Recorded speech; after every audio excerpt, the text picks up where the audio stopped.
Hola, en este vídeo us vaig a mostrar quin és l'objectiu de l'assignatura Serveis en xarxa del cicle formatiu de grau mitjà Sistemes microinformàtics i xarxes.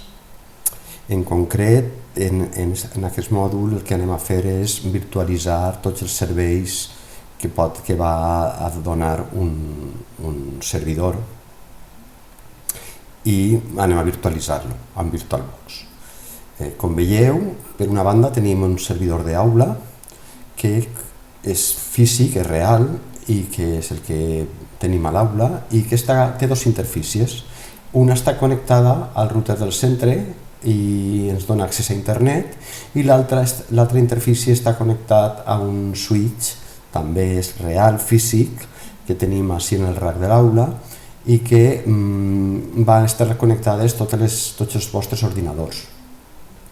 Com veieu, tenim el nostre PC, que està instal·lat en un Lliurex, i fixeu-vos com en la xarxa, diríem, local de l'aula, totes les IPs van començar amb el nom 10.2.3. En concret, el servidor va tindre la IP 10.2.3.254 i, com veieu, té una sèrie de serveis implementats, com el servidor d'HCP, que dona IPs a totes les màquines que es connecten, o el servidor DNS, que resol totes les adreces quan eixim fora de l'aula i també algunes que podríem tindre dins de l'aula, en cas de que configuren un domini que així és. El domini local de l'aula és aula32.edu.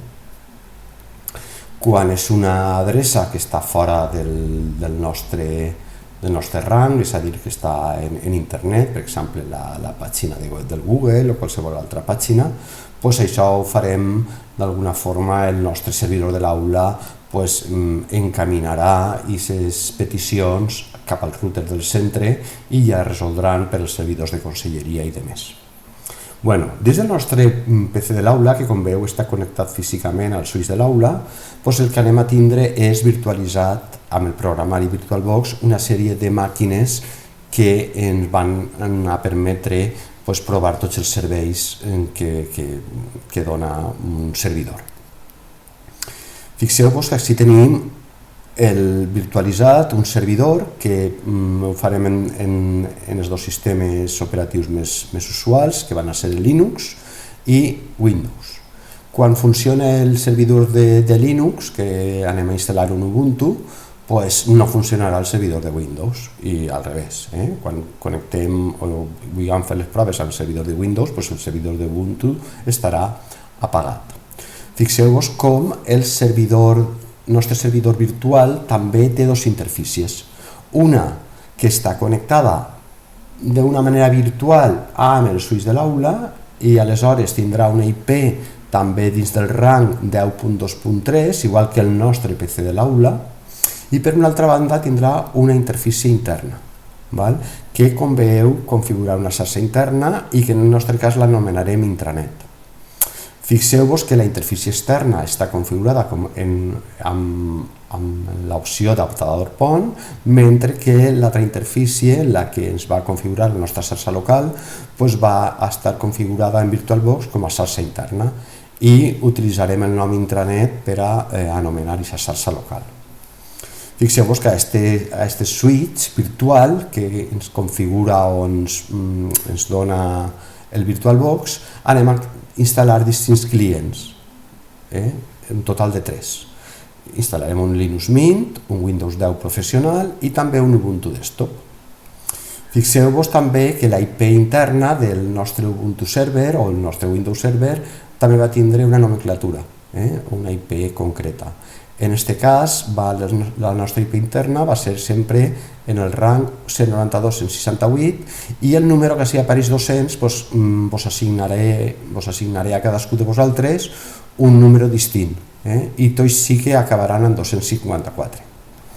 Este servidor també va tindre implementat tots els serveis, com ara el servei d'HCP, que és el que dona les IPs a la resta d'ordinadors, el servidor DNS, amb el qual també resoldrà el nostre domini local, que també configurareu quan accedim al tema del servidor DNS, i també el que va fer és canalitzar totes les peticions externes a la nostra xarxa a través del forwarder, que en aquest cas va ser el nostre servidor de l'aula, el físic. Fixeu-vos com el forwarder especificat, el 10.2.3.254, que coincideix en la IP interna del nostre servidor d'aula. Després, si és una IP externa al nostre sistema, com pot ser la pàgina de Google o qualsevol altra pàgina d'internet, ja s'encarregarà el nostre servidor d'aula de canalitzar-les i encaminar-les al router del centre, i aquest ja farà la petició als distints servidors. Tant pot ser el del nostre ISP, proveïdor d'accés a serveis d'internet, o bé també a través dels servidors de conselleria, que és on finalment està connectat el router del centre. Bé, doncs aquest seria el resum. Implementar tots aquests serveis dins del nostre servidor local, virtual, millor dit, dins del VirtualBox, i com veieu serà servidor d'HCP, servidor DNS, també crearem un servidor web, un servidor SSH, un servidor també FTP i també un servidor de correu. I evidentment també crearem el nostre domini local per a veure com funciona el servei DNS d'una manera més clara. Bé, doncs això seria un resum del que farem durant tot aquest curs en aquesta assignatura.